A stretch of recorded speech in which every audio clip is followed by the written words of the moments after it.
Welcome again टंथीस to my YouTube channel. So आज हम पढ़ने वाले हैं कैफ़ी आज़मी के द्वारा लिखी हुई जो कविता है, कैफ़ी आज़मी के द्वारा जो लिखी गई कविता है जिसका नाम है कर चले हम फिदा। कर चले हम फिदा मतलब कि ये एक सॉन्ग है जो कि सैनिकों के लिए लिखा गया था। और ये जो फिल्म जो थी, इसकी जो मूवी थी वो कौन सी थी? इसकी मूवी थी वो थी हकीकत, इसकी मूवी थी। तो ये उसके ऊपर ही डेडिकेटेड है। इसको 4 पार्ट्स में हम समझने वाले, इसको 4 पार्ट्स में समझने वाले हम। और फर्स्ट पेज के अंदर इनके बारे में इंट्रोडक्शन दिया हुआ है।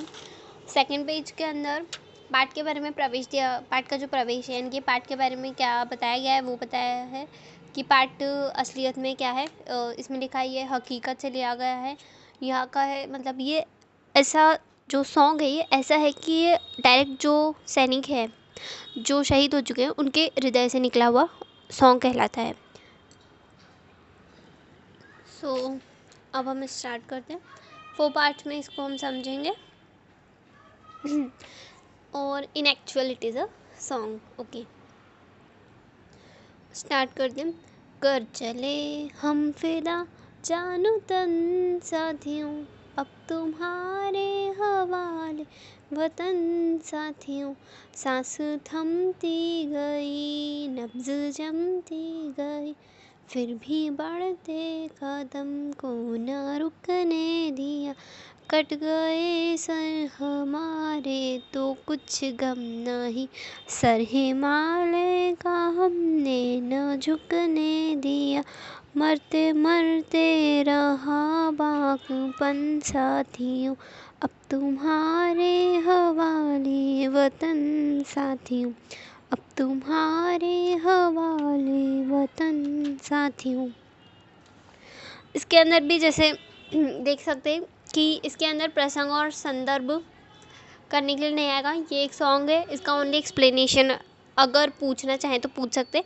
इसके लिए इसमें सिर्फ डायरेक्ट ओनली इसका मैं प्रसंग बता देती हूँ। प्रस्तुत पंक्तियाँ स्पर्श हमारी पाठ्यपुस्तक स्पर्श भाग 2 के पाठ कर चले हम फिदा से ली गई है, जिसके रचयिता कैफ़ी आज़मी है। और इसके संदर्भ नहीं आएगा और प्रसंग भी नहीं आएगा, ओनली इसका एक्सप्लेनेशन आ सकता है। इसके लिए सिर्फ हम डायरेक्ट भावार्थ पर बात करते। तो जो इसका भावार्थ है वो है कि जो सैनिक मतलब जो कवि है वो जो सैनिक है ना वो कवि के माध्यम से कहना चाह रहे।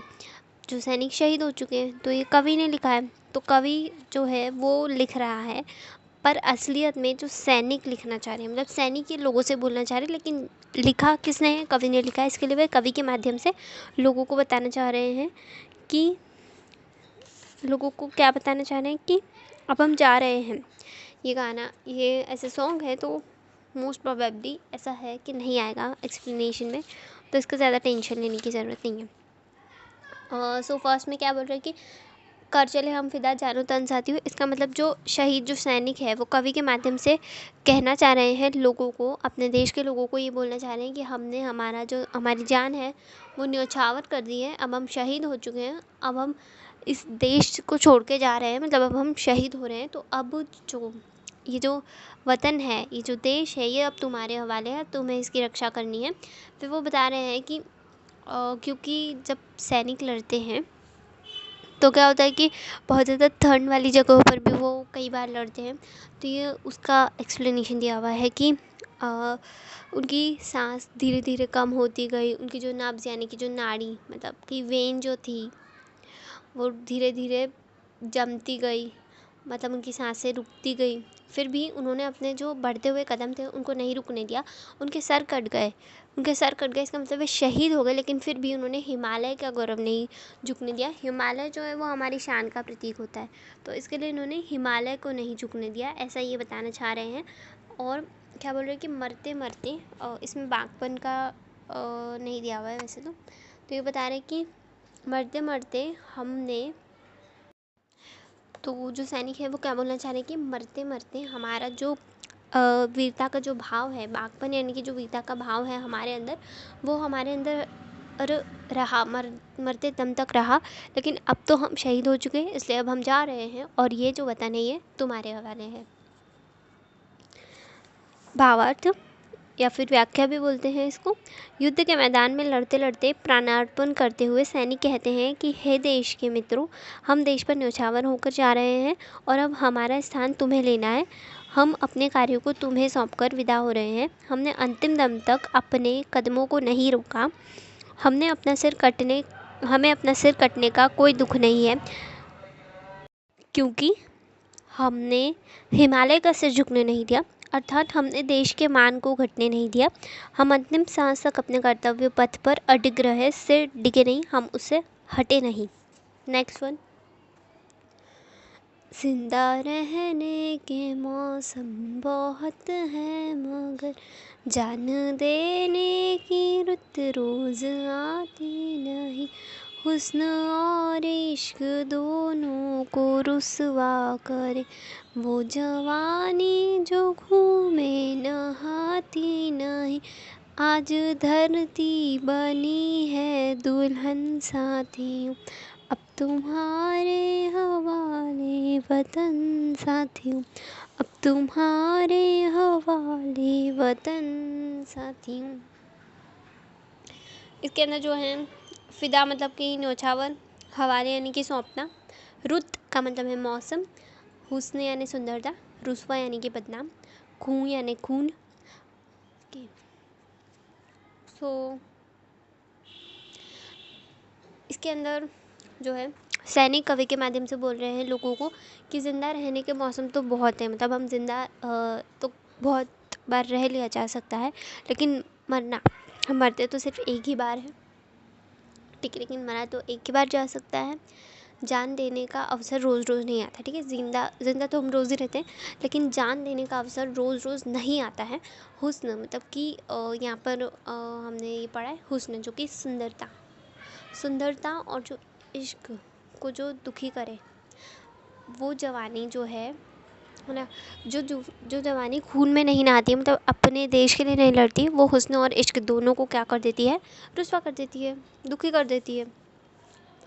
और जो सैनिक है उन्हें क्या लग रहा है कि आज जो धरती है वो कैसी बनी है, दुल्हन बनी है उनके लिए धरती कैसी है, दुल्हन की तरह दिखी है। क्योंकि देखो, धरती को दुल्हन इसलिए बोला है क्योंकि जो सैनिक है वो अपनी धरती से इतना प्रेम करते हैं, उसकी हरियाली से, इसके लिए उनको धरती दुल्हन की तरह दिखाई देती है। दुल्हन कैसी होती है, सजी हुई सी रहती है, तो वह चाहते हैं कि उनकी धरती में हमेशा हंसी खुशी से सजी हुई रहे, इसके लिए वह ऐसा बोलते हैं, ठीक है। व्याख्या। कवि के शब्दों में सैनिक कहते हैं कि जीवन में ज़िंदा रहने के अवसर कई बार मिलते हैं, लेकिन गौरवपूर्ण मृत्यु का अवसर बार बार नहीं मिलता है। यदि जवानी में देश और परोपकार के लिए खून नहीं बहाया तो वह जवानी व्यर्थ है।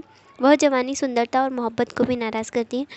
आज देश की धरती दुल्हन बनी हुई है, हम इस पर अर्पण होने जा रहे हैं और अब ये देश तुम्हारे हवाले है। ये जो लास्ट लाइन है, ठीक है। नाउ थर्ड वन इज, राह कुर्बानियों की न वीरान हो, तुम सजाते ही रहना नए काफिले। फतह का जश्न इस जश्न के बाद है, जिंदगी मौत से मिल रही है गले। बांध लो अपने सर से कफन साथियों, अब तुम्हारे हवाले वतन साथियों, अब तुम्हारे हवाले वतन साथियों। थर्ड वन इज, अब जो सैनिक है ना वो कवि के माध्यम से, कवि के शब्दों के माध्यम से सैनिक विनती कर रहे हैं, क्या बोल रहे हैं, पहले इसके वर्ड मीनिंग सीख लेते हैं, ठीक है। काफिले मतलब यात्रियों का समूह, फतह जीत, जश्न खुशी मनाना, नब्ज़ यानी नाड़ी, ये लास्ट में दिया हुआ है इसका, कुर्बानियाँ बलिदान। थर्ड वन जो है ना, उसमें जो सैनिक है वो कवि के माध्यम से, कवि के शब्दों के माध्यम से क्या बोलना चाह रहे हैं, लोगों को बोलना चाह रहे हैं कि कुर्बानियों की जो राह है, मतलब शहीद होने वाले जो लोग हैं वो कम नहीं होने चाहिए। वीरान का मतलब होता है खाली नहीं होनी चाहिए और सूनापन नहीं होना चाहिए वहाँ पर। मतलब कि जब हम शहीद हो गए हैं तो हमारे बाद में देश की रक्षा करने के लिए कोई दूसरे सैनिक ज़रूर से तुम्हें खड़े करने हैं, तुम्हें या फिर खड़े होना है, ठीक है। या तो तुम्हें खड़े करने या तो तुम्हें खड़े होना है, क्योंकि तुम देश के वासी हो, इसके लिए। और क्या बोलना चाह रहे हैं कि तुम सजाते रहना नए काफ़िले, मतलब कि जो यात्रियों का समूह है, ऐसे यात्रियों का समूह जो कि देश की रक्षा के लिए लड़ने जा रहे हैं, वो कभी भी कम नहीं होना चाहिए और तुम्हें हमेशा उसको सजा कर रखना है, मतलब उसको बना कर रखना है। और जो जीत का जश्न, इस जश्न के बाद ही होगा, जब अब तो हम तो शहीद हो गए हैं, इसके लिए जो जीत का जश्न है इस जश्न के बाद होगा। और हमारी जो ज़िंदगी है वो मौत से गले मिल रही है, मतलब अब हमारी मृत्यु होने जा रही है, अब हम शहीद होने जा रहे हैं। और फिर जो सैनिक है वो क्या बोलना चाह रहे हैं कि हमें अपने सर पे कफन बांध लेना है, यानी कि तैयार हो जाना है। उन नौजवानों या फिर उन सैनिकों, अपने सैनिक साथियों को बोल रहे हैं जो कि अभी उनके शहीद होने के बाद में लड़ेंगे, तो उनसे बोल रहे हैं कि आपको कफन बांध लेना है कि अब आप इस देश की रक्षा करेंगे। और अब हम खुशी खुशी, ताकि यहाँ से शहीद हो सकें और हम ये सोच सकें कि अब हमारे बाद, हमारे शहीद होने के बाद में कोई और हमारे देश की रक्षा करने के लिए तत्पर खड़ा रहेगा अवश्य ही। व्याख्या: सैनिक कहते हैं कि बलिदान करने वालों के रास्ते सुनसान नहीं होने चाहिए, एक के बाद दूसरे बलिदान के लिए तैयार रहें। देश के लिए मरने वालों को नए नए झुंड तैयार होते रहने चाहिए। हमारी जीत की खुशियाँ तो सब जगह मनाई जाएगी, यह तो जीवन और मृत्यु का मिलन है। सैनिक कहते हैं कि हमारे बाद भी अपने सिर पर कफन बांधकर बलिदान के लिए तैयार रहो, क्योंकि यह देश अब तुम्हारे हाथों में है। लास्ट वन, फोर्थ वाली जो है, खींच दो अपने खून से ज़मीं पर लकीर, इस तरफ आने पाए न रावण कोई, तोड़ दो हाथ अगर हाथ उठने लगे, छू न पाए सीता का दामन कोई, राम भी तुम ही लक्ष्मण साथियों, अब तुम्हारे हवाले वतन साथियों, अब तुम्हारे हवाले वतन साथियों। इसके अंदर वर्ड मीनिंग ज़मी मतलब कि ज़मीन और लकीर यानी कि रेखा। तो इसके अंदर जो सैनिक है वो क्या बोलना चाह रहे कि अपने खून से तुम इस तरह खड़े हो जाओ देश की रक्षा के लिए कि तुम अपने खून से एक लकीर खींच दो कि हमारी जो बाउंड्री बना दो एक, जहाँ पर कोई भी आ नहीं पाए। और जो रावण है ताकि यहाँ पे कोई भी रावण नहीं आ पाए। रावण का मतलब कि जो बुरा इंसान है, मतलब बुरा इंसान कौन है जिससे हम लड़ रहे हैं, ये भारत और चीन है ना। जो भारत और चाइना का जो युद्ध हुआ था उस टाइम का ये उस टाइम की मूवी है हकीकत, उसके लिए लिखा गया है। तो जो जब चाइना वाले जब वो आए तो क्या बोल रहे हैं कि कवि के माध्यम से सैनिक बोल रहे हैं कि तुम्हें ऐसी अपने खून से लकीर खींच देनी, तुम्हें वहाँ पर खड़े हो जाना है, तुम्हें उनसे लड़ना है। और ताकि कोई भी रावण, जिस प्रकार से चाइना ने हमला किया था भारत पर, तो इस प्रकार से कोई भी हमारी तरफ आ नहीं पाए। अगर कोई भी हाथ उठे हमारी हाथ उठे, किसके ऊपर उठे, हमारी सीता के ऊपर उठे, हमारे देश की लड़कियों पर उठे, तो आपको उन हाथों को तोड़ देना है। क्योंकि अब आप ही लक्ष्मण हो और आप ही लक्ष्मण हो और आप ही राम हो। मतलब लक्ष्मण की तरह आपको रेखा खींचनी है और आप राम हो, इसके लिए आपको उन हाथों को तोड़ देना है जो हमारी स्त्रियों पर उठे, मतलब हमारे देश की स्त्रियों पर उठे। उन हाथों को आपको तोड़ देना है। किसे तोड़ देना है? लोगों को तोड़ देना है, उन हाथों को जो उनकी देश की स्त्रियों पर उठने लगे। और फिर कवि मतलब सैनिक कहते हैं कि अब हम ये देश तुम्हारे हवाले छोड़कर जा रहे हैं। इसकी व्याख्या देखते हैं इसकी।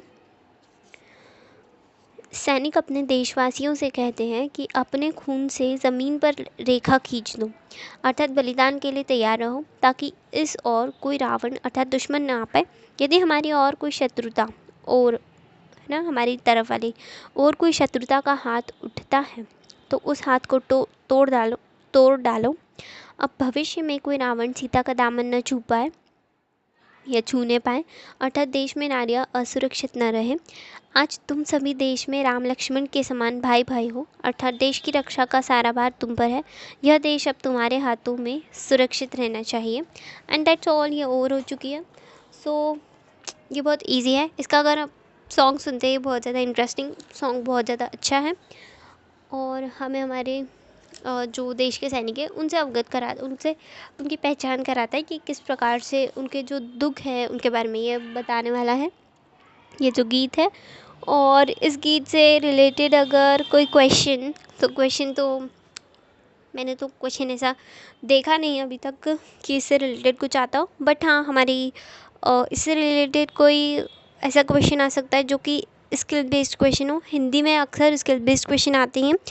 ऐसे क्वेश्चंस स्किल बेस्ड यानी कि ऐसे क्वेश्चन जो आपसे ये पूछना चाह रहे हैं, आपके खुद के नॉलेज को टेस्ट करेंगे हिंदी में, और एक इंग्लिश में भी बहुत ज़्यादा टेस्ट किया जाता है। तो आपके नॉलेज को टेस्ट करने के लिए पूछ सकते हैं, कुछ भी पूछ सकते हैं। मतलब जिस प्रकार से किस प्रकार से उन्होंने आज़ादी के लिए लड़ाई करी होगी। जैसे कि जो एक पार्ट है हमारा डायरी का एक पन्ना, उससे अभी प्रीवियस ईयर यानी 2025 में आया था क्वेश्चन। क्वेश्चन वॉज कि हमारे जो देशवासी मतलब जो हमारे देश के लिए जो लड़ने वाले हैं, उन्होंने किस प्रकार से क्या क्या बलिदान दिए थे, तब जाकर हमें स्वतंत्रता मिली है। तो ये एक ऐसा क्वेश्चन है, ये एक जनरल क्वेश्चन है। ये डायरेक्ट ये आपको डायरेक्ट एनसीईआरटी में, पूरी एनसीईआरटी में ये क्वेश्चन कहीं नहीं है। उसको हमारे मन से लिखना है। इसमें इसको हमारे मन से लिखना था। सो ऐसे ही क्वेश्चंस आ सकते हैं। तो ये स्किल बेस्ड क्वेश्चन आते हैं इससे। स्किल इसका इतना कोई लोड नहीं है, और Hindi is easy. Okay, thank you and subscribe for more and press bell icon. Thanks for watching.